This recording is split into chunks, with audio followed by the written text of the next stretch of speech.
Hi, my name is Ryan Wolfe. I'm the president of Ability Ministry, and I'm so glad that you have tuned in for another one of our training videos. Now, we know that the landscape of ministry has changed so dramatically that you can no longer rely on doing things the way you were doing them just a few months ago. You have been forced to move your ministry online, or you're considering moving at least some parts of your ministry online. In order to help you with that process, we have created for you a sample schedule that you can work off of when you're having your online meetings. Now, when you're having an online meeting versus what your friends maybe are used to for your in-person meetings, it is my suggestion that you try to make everything seem as normal as possible. If they're used to a certain schedule when you're meeting in person, try to replicate that as much as you can with your online meetings. Obviously, it's a little bit different. Just the reality of meeting through a screen versus meeting in person, there are some differences. But the format that you do can bring some comfort to your friends if you keep it as similar as possible. If you've not done anything like that before, we hope that this sample schedule will help you.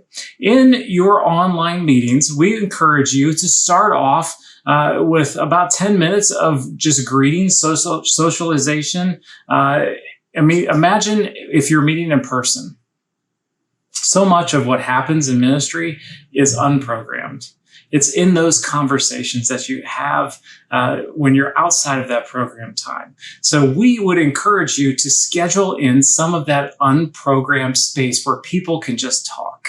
Now, if it's in a Zoom meeting format and people are talking over each other, it may feel chaotic, but we encourage you to embrace that chaos and allow people just to socialize for about 10 minutes as you get started.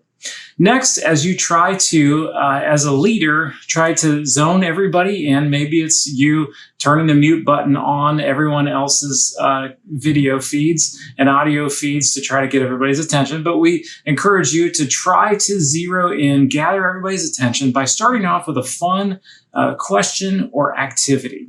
It's always good if this can lead into the lesson that you're about to teach. So it can kind of help you transition to the main point that you're about to talk about. Now, if you're a type of group that meets in person and maybe sings hymns or plays music or does worship together, this first 10 minutes that you do after your socialization time might be a great time for you to do your worship. So again, you can keep that normalcy. You have to find what works best for your group. But after about that 10-minute period, we encourage you to play next our Ability Ministry video from any of our free curriculum that we have created for you to use online. If you're not using our videos for your lessons, that's fine.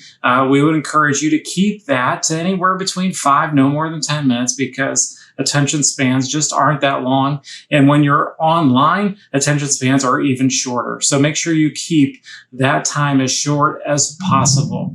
After your video time, we would encourage you to take 10 to 15 minutes and discuss what everybody learned. And you do this when you're in person. After you're teaching a lesson, you probably have some interactive components where you're asking questions. It's important to make sure people understood what was presented in the video and have a chance to apply that to their lives and to make sure that it makes a difference.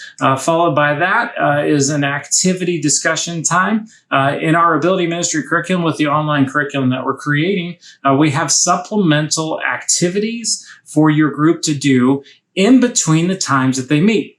It's so important that you help these lessons come to life and be real and allow people to live out these lessons in their daily lives. And we've created different activities for that to happen with all of our online series.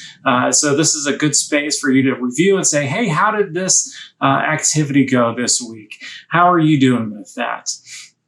Again, if you don't use our curriculum, that's okay. And this is another space for you, maybe just to check in and see how they are doing. And then always, always, always end your time in prayer. Allow enough time that people are able to share their prayer request with you. So we encourage at least 10 minutes for that time. Now, if you've ever led anything online, one thing that you'll notice is that time moves very quickly. So that's why we've put some time suggestions on this sample schedule for you. It may be helpful for you as a leader to have a timer. Literally set your phone alarm for every 10 minutes to remind you, hey, it's time to keep moving. Because if you don't keep a watch on the clock, as a leader, time will get away from you and you won't get halfway through the list of things that you want to accomplish without staying on track with time. So if you need to set that timer, we encourage you to set that timer for every 10 minutes and then continue to transition to make sure you get through everything on your agenda. Another great component for working online with your groups is use the chat function. If you're working in Zoom or if you're working on Facebook Live, make sure people can message each other. A lot of people we have found don't feel comfortable being on video or speaking on video. There's just a different component to that where people tend to feel shy. So giving them the ability to chat or to submit questions online is a very important component of how you will meet online and have success in communication when it comes online. So we hope this sample schedule is helpful for you. You can find it on the one-page documents page on our website, abilityministry.com. Under our resources, we have one-page documents. You can see this sample schedule. In addition to the sample schedule, it'll give you some tips and tricks on how to use Facebook Live and Zoom for your online meetings. So we're hoping that this will give you the encouragement that you need if you've not been brave enough to try to move your ministry online yet, or if you're already doing it, to maybe fine-tune and to be a little bit more effective with what you're doing.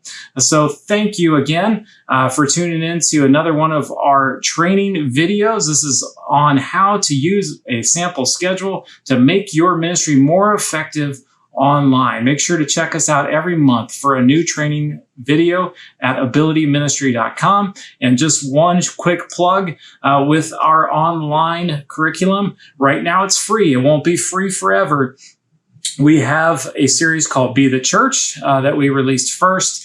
We have a series called Be Healthy, and we are just getting ready to release a series called Be Strong. We encourage you, go to our store, download all three of these series now, today for free. Again, they won't be free forever, but download these and use these. Take the sample schedule that we've given you and all the other important stuff that you'll find in these free downloads to move your ministry online and be effective to reaching out to your disability community and bringing Christ and hope to them where they are at today. So thanks for tuning in to another one of our training videos.